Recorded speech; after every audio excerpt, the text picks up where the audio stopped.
Is basing your beliefs on the Bible without any evidence or logical reason to do so, is that superstition? To answer this question, I thought we would use the scientific method to determine whether or not this is a chicken. Hi, chicken.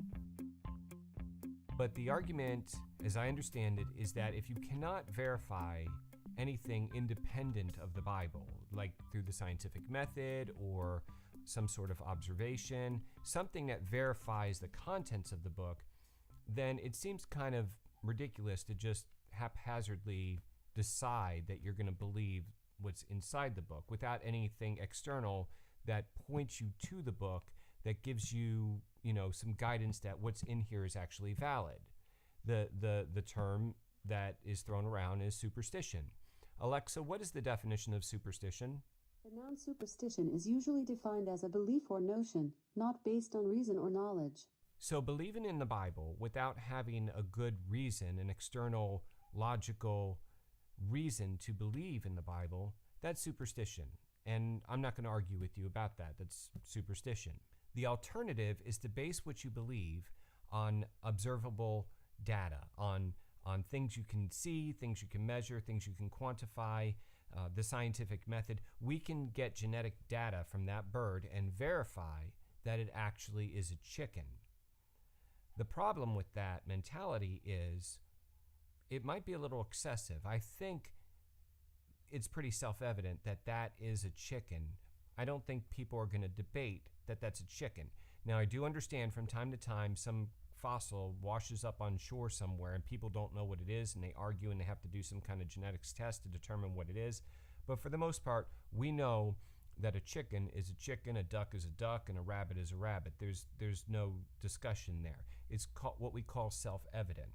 And if we look into our history, we can see our country's forefathers put that in the Declaration of Independence. They put, we hold these truths to be self-evident, that all men are created equal.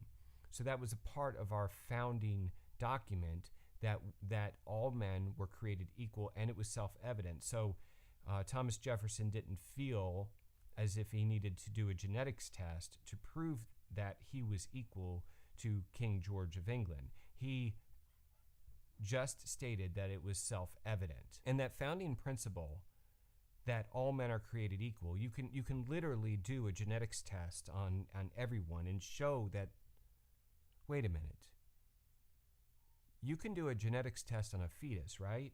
We're at a point in our society where skepticism, or a version of skepticism, has kind of taken over our social mentality.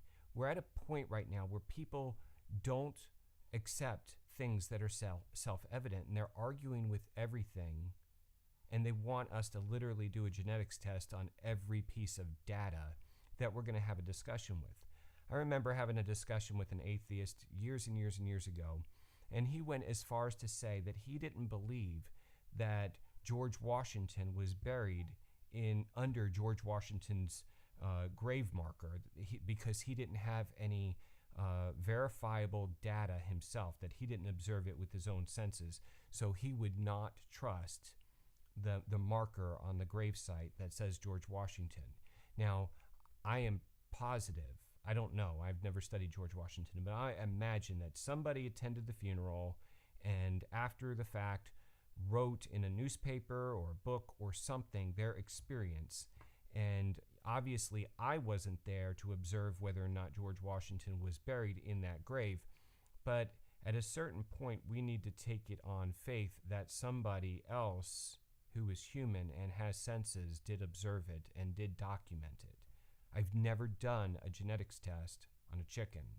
I will probably never do a genetics test on a chicken. I'm just going to trust that it's a chicken. Which brings me to my point. I think we all agree that using the Bible as your source for all knowledge, without any external evidence that verifies the contents of the Bible, that's superstition, that's not a workable model. The alternative is to use the scientific method to collect data that's observable and measurable in the world, to collect that data and use that data to come to conclusions about the world. But here's my question. What tells us to use the scientific method? Or when to use the scientific method? Or should we always use it? Or maybe only sometimes? Or perhaps we should never use it? You see, the scientific method itself doesn't address any of those questions.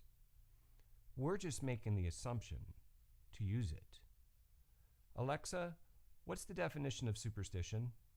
The noun superstition is usually defined as a belief or notion, not based on reason or knowledge. The problem isn't whether or not the scientific method should be used or whether the Bible is good to read. The problem is skepticism. You see, there was a time in our past when we used what was self-evident, like the chicken, to reason, to come to knowledge, along with observing through our senses the world around us, through the scientific method. And reason, in conjunction with the scientific method, those two forms is how we came to knowledge. But now we're dealing with two forms of fundamentalism, where you have one group that's rejecting reason, and you have another group that's rejecting the scientific method. In reality, these two things work together. They go hand in hand. They should never contradict each other. If they do contradict each other, then we need to make an adjustment somewhere in the process. Maybe a new scientific discovery, or maybe we need to adjust the philosophy we're using. For example, at one point we were relying on Plato, and then that didn't quite work anymore, so we adjusted. We tried out Aristotle, and that seemed to work just fine. I call that selective skepticism because Descartes didn't just reject logical reasoning, he also rejected sensory observation. And he didn't reject these things just for the sake of rejecting them, just to throw his hands up in the air and say, okay, I'm going to do whatever I want because I don't believe that any of this stuff really exists in reality. That wasn't his purpose. His purpose was to reject these things as a method to prove reality. There was a time in our past when this logical reasoning based on the self-evident was a part of our academic heritage, and I think it reached its zenith during a movement called scholasticism. Scholasticism happened in the Middle Ages, and it went through all of the steps of logical reasoning. This was a part of education. Scholasticism and this logical reasoning answered so many important questions that we are getting asked again today in the modern world by atheists. You see, there's this pendulum in the church where we go from the overly academic to the overly spiritual. It's like we can't seem to find a balance right in the middle. There's a lot of criticism, or there was a lot of criticism of scholasticism, that it was too academic. It was an extreme. And I think, unfortunately, the last couple of generations, the pendulum has been overly spiritual and not even a very good form of spirituality, a very different form of spirituality than what the Catholic heritage has been.